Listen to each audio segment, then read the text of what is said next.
Kathy Campbell moves determined yet nervous John, are you there?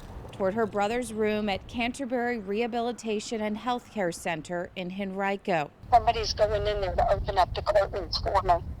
He suffers from Huntington's disease, but the facility is no longer allowing visitors, Is he doing okay? all because of the words that Kathy is about to hear. Did he test positive? He did? Is he showing any signs? No?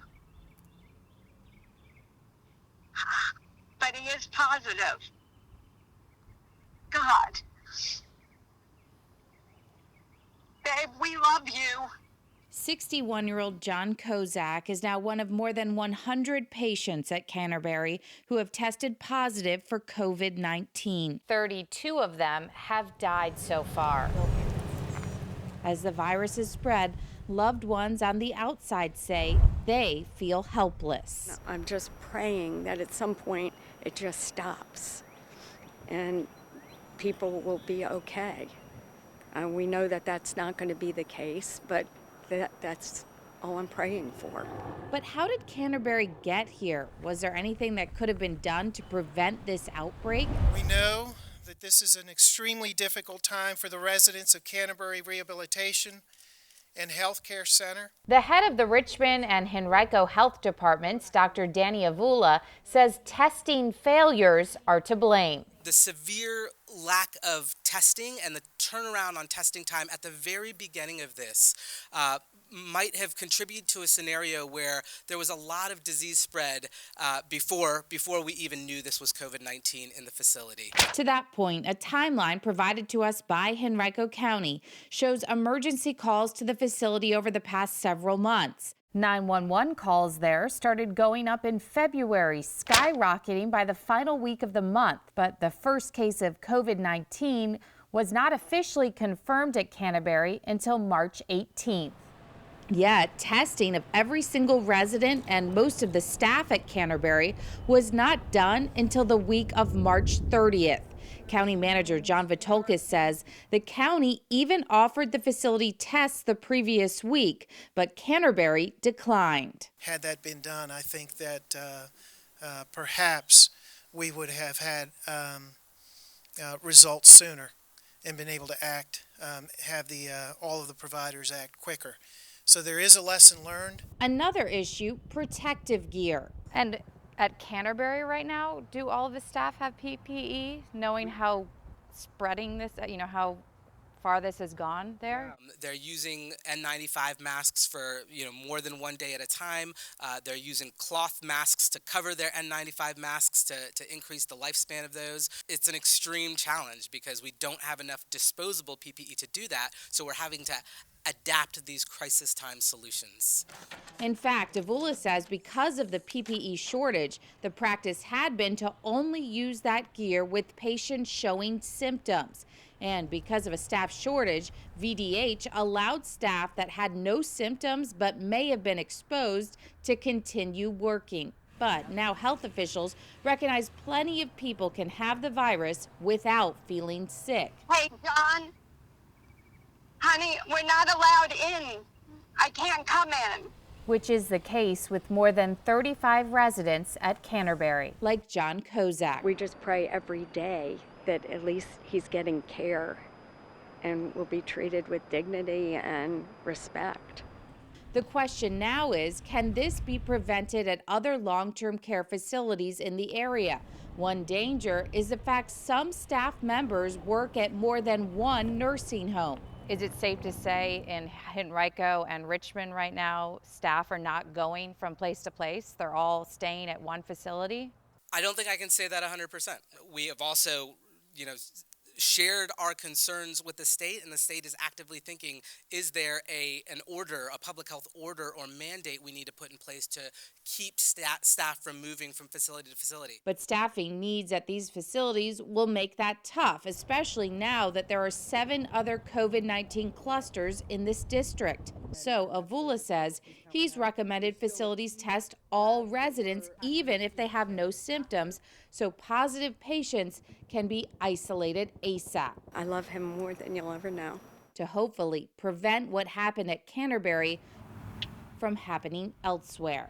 Honestly, I never thought he would ever be in this situation that he's in right now. Oh, God. We asked Canterbury about why they initially declined the county manager's offer to provide testing assistance. The administrator of Canterbury did not respond directly to that question, but did say ever since the first COVID-19 diagnosis at the facility, they have been working in lockstep with the Henrico County Health Department. Working for you, I'm Melissa Hippolyte for CBS 6.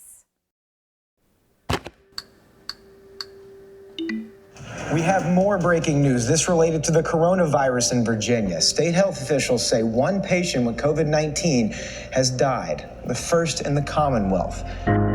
Virginia reported its first death from COVID-19 on March 14th. Priority 1 response.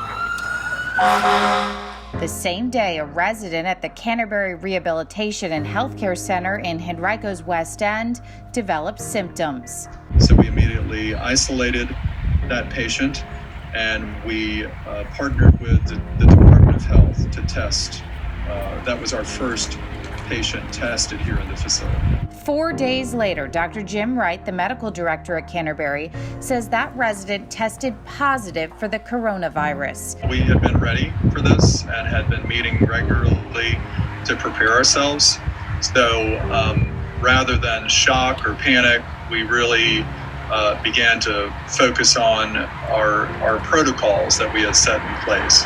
The resident had 2 roommates who were immediately sequestered and tested. Of course, we were concerned that this patient was on a hallway, like most of our hallways, where nurses, aides, and patients themselves will travel from room to room. And so the potential for spread was very high. But Wright says he could not test most of his aides and patients for the virus due to extremely limited supplies. In fact, the testing he had access to at the time had a turnaround time of 11 days. What do you do when you're waiting for 11 days? Are these people isolated, and is PPE in use every time with them? They're isolated, and for the most part, we were correct about the people we had under suspicion. That was a huge area, a gray area, where you simply can't fight what you can't see. And we didn't know the size of the problem at the beginning for those reasons.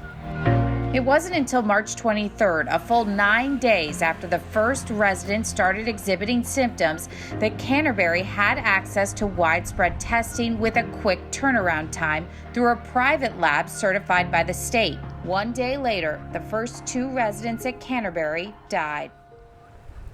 Welcome everyone, my name is Danny Avula. I'm the Public Health Director for Henrico and Richmond. And we're here with you today, myself and Dr. Wright, the Medical Director at Canterbury Rehab, because it has been an extremely difficult week. Wright tells CBS 6 that staffing issues also made his facility vulnerable, saying that nursing homes like Canterbury, who receive most of their money from the federal government through Medicaid, are chronically understaffed to begin with. And the outbreak exacerbated the issue. There was a lot of fear, and as a result, we had difficulty in attracting our regular staff to the building, and then also engaging staff from agencies. Things got so bad that Wright's own wife, a physician for Bon Secours, actually took time off from her job to help at Canterbury. We were all doing things that we normally would not be responsible for. So, for example, I was changing patients, cleaning beds. All the while, the virus spread through the facility. To date, 128 residents have tested positive for COVID-19, and so have 35 staff members. Often, they showed no symptoms. A publicly funded nursing home is a virus's dream. It's the best place for a virus to be. People are close together. Their immune systems are compromised. It is just, if you want a tinderbox for that match. So far, COVID-19 has claimed the lives of 45 Canterbury residents. Many of them died in Dr. Wright's care. It's been horrible, and these are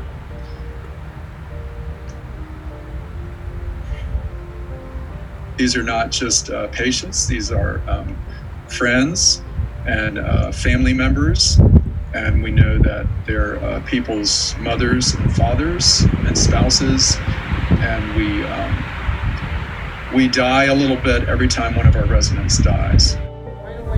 Recently, Henrico County Manager John Vitolkis expressed frustration with Canterbury officials, saying that they rejected the county's offer to help with testing early on. Wright says that's not the case. I can't think of any case where he has actually offered help that we declined. A lot of our viewers are wondering, was this random luck that this happened at Canterbury, or was it something about the protocol and how they do things there that led to this dramatic spread? I think this is our opportunity as a society to not look at a nursing home and point fingers about what they could have done better. I think it's an opportunity to look at ourselves and what can we as a society do better to give our elders a meaningful life. Coming up on Thursday at 11, I talked one-on-one with the head of the Richmond and Henrico Health Departments, Dr. Danny Avula. He explains why he does not blame Canterbury for what happened there. He also talks about why he thinks we will be social distancing until at least June. Working for you, I'm Melissa Hippolyte for CBS 6. Hey, Dad! Hey! How are ya? Julie Lewis lives on the Upper West Side of Manhattan. Are you surprised to see me? Oh, yeah. She managed to make it to Virginia to visit her 93-year-old father at Brandermill Woods in Chesterfield. Happy birthday, Jerry. Thanks, Dad. I'm really old now. No, you're not. So far, 9 residents at this long-term care community have died from COVID-19. More than 20 residents and 17 staff members have tested positive for the virus. Thankfully, Harry remains COVID-free, but Julie is constantly worried that he might get it. I mean, that's like the scariest call you can get. Thus far in Virginia, 190 long-term care facilities have COVID outbreaks, and 708 residents have died from the coronavirus. They account for nearly 60% of all COVID deaths in the state. Remarkably, the Virginia Hospital and Healthcare Association reports a number of elder care communities are still having trouble obtaining personal protective equipment. It's unacceptable that these communities can't get the appropriate equipment that they need. 16 facilities report needing isolation gowns, which are something Dr. Jim Wright, who is the medical director at Canterbury Rehab in Henrico, that's the site of the state's first and hardest hitting outbreak where 51 residents died, said is critical to stopping the spread. It's the reusing of gowns that really puts our elders at risk. Even at Canterbury, where they are now taking in recovering COVID patients from hospitals, the staff have to reuse gowns. But this takes that extra step, and it does make it more dangerous as a result. To that point, Governor Ralph Northam recently highlighted Virginia's efforts to build up PPE supply. We are now at a place where our hospitals have an adequate supply. Additionally, FEMA is shipping some PPE directly to nursing homes. If healthcare providers working to fight the COVID-19 pandemic need PPE, we will make sure they have it. They just need to please let us know. Dr. Danny Avula, head of the Richmond and Henrico Health Departments, worries that as we reopen, we will see more cases in long-term care. I understand everybody's competing for these supplies, but if 60% of the folks in Virginia that have died from COVID-19 come from long-term care facilities, shouldn't you be putting all your supplies in those facilities? It does raise some concerns for me, just because what I continue to hear is that we don't quite have everything we need. On the other hand, testing, which has been a major issue in Virginia, recently ramped up. The federal government strongly suggested that every elder care facility test every resident and staff member this month. And Dr. Avula says we now have the capacity to do so, yet some facilities are pushing back. There have been, for various reasons, but hesitations on the parts of typically the corporate ownership of facilities. Dr. Wright blames potential staffing shortages and bad press. And I totally understand both of those impulses. In the end, though, you've got to know. Speaking of that, Virginia does not report the names of facilities with outbreaks. State officials say Virginia code does not allow the release. But Joni Latimer, the state's long-term care ombudsman, says residents and their families deserve to know. It makes sense that they want to know this. And I think, it seems reasonable to me because they're having to make decisions about their own care. Decisions that could mean life or death. Love you, Dad. Be safe. All right. That leave loved ones like Julie Lewis holding back tears. All right, bye. Bye. Oh my God, that's so sad. And angry. I don't understand why the state feels the need to hide this information. Although the state is not releasing nursing home specific information, the federal government is expected to do so by the end of this month. Dr. Wright says he believes ultimately the state will mandate testing for all residents and staff members at some point. He also says going forward, as we start to reopen, it will be absolutely critical to test staff as frequently as possible. Working for you, I'm Melissa Hippolyte for CBS 6.